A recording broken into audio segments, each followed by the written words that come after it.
Buenas noches, policía, dígame. Buenas noches.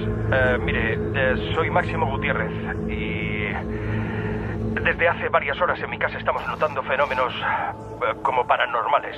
Una fuerza extraña mueve los enseres, pone los crucifijos boca abajo y hay una gran turbulencia.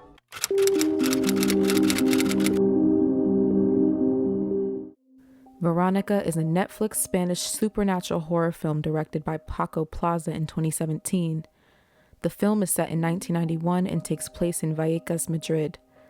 It roughly follows the story of a 15-year-old girl named Veronica who uses a Ouija board with her friends to reach out to her late father who passed away in a motorcycle accident. Once the board responds, Veronica loses consciousness, and throughout the rest of the movie, her life goes downhill as evil spiritual happenings soon follow.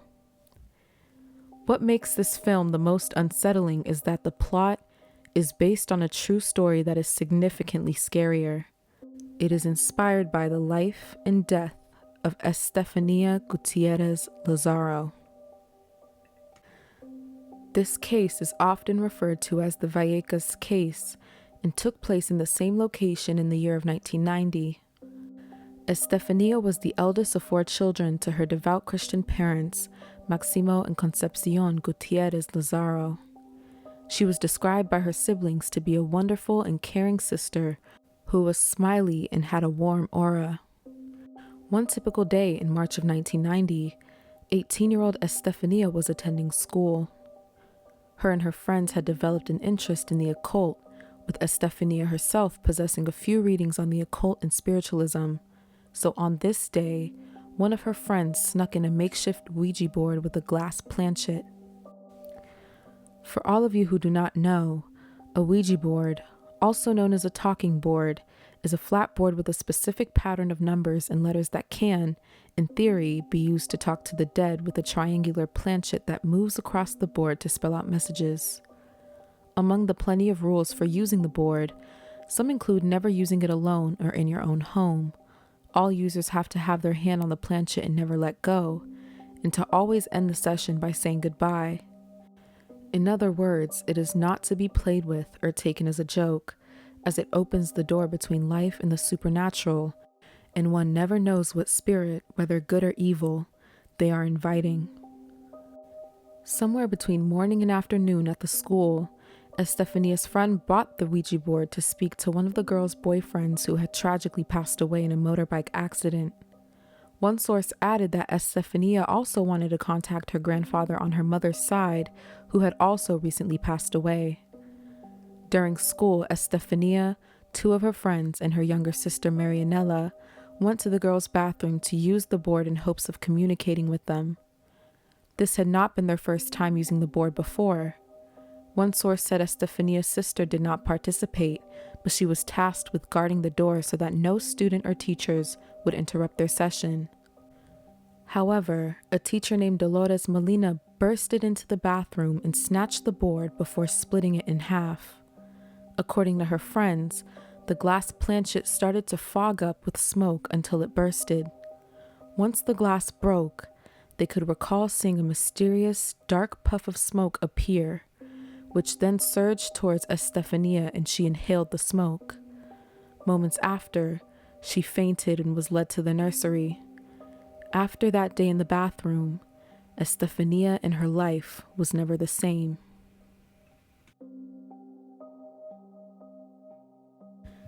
After the incident, the school notified her parents of what took place.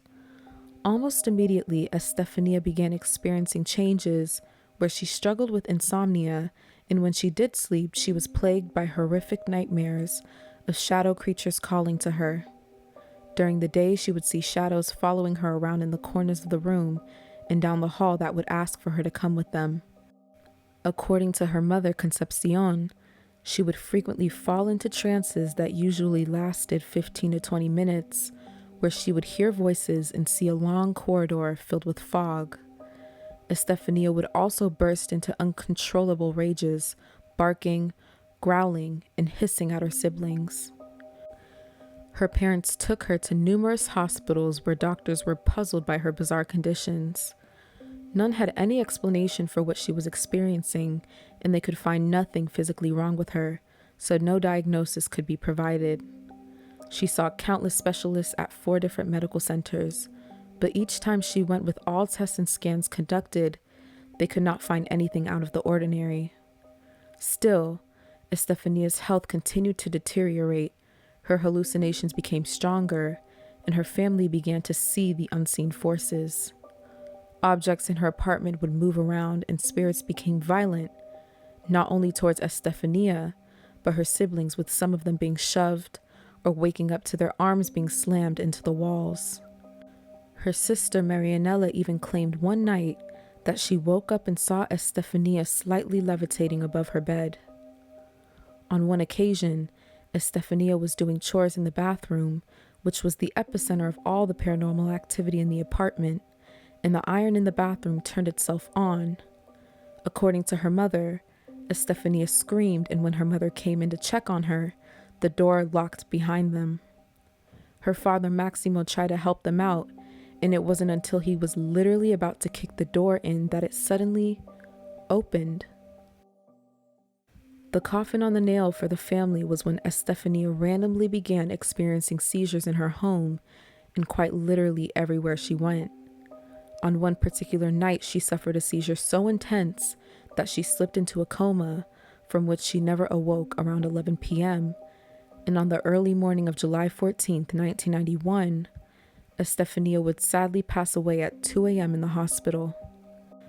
The official autopsy report declared that she died of a heart attack, but Estefanía's parents attributed her death to the malevolent forces within the house. While grieving the loss of their daughter and sister, the hauntings became more frequent and more violent in the apartment.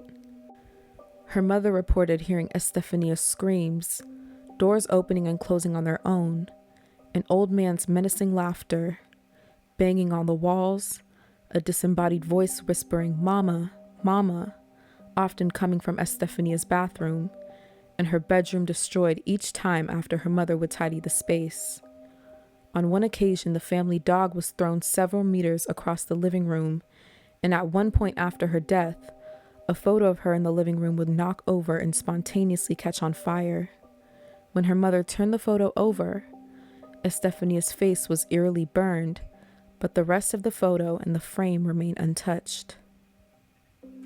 How her family mustered the strength to continue staying in the same apartment, I have no answers.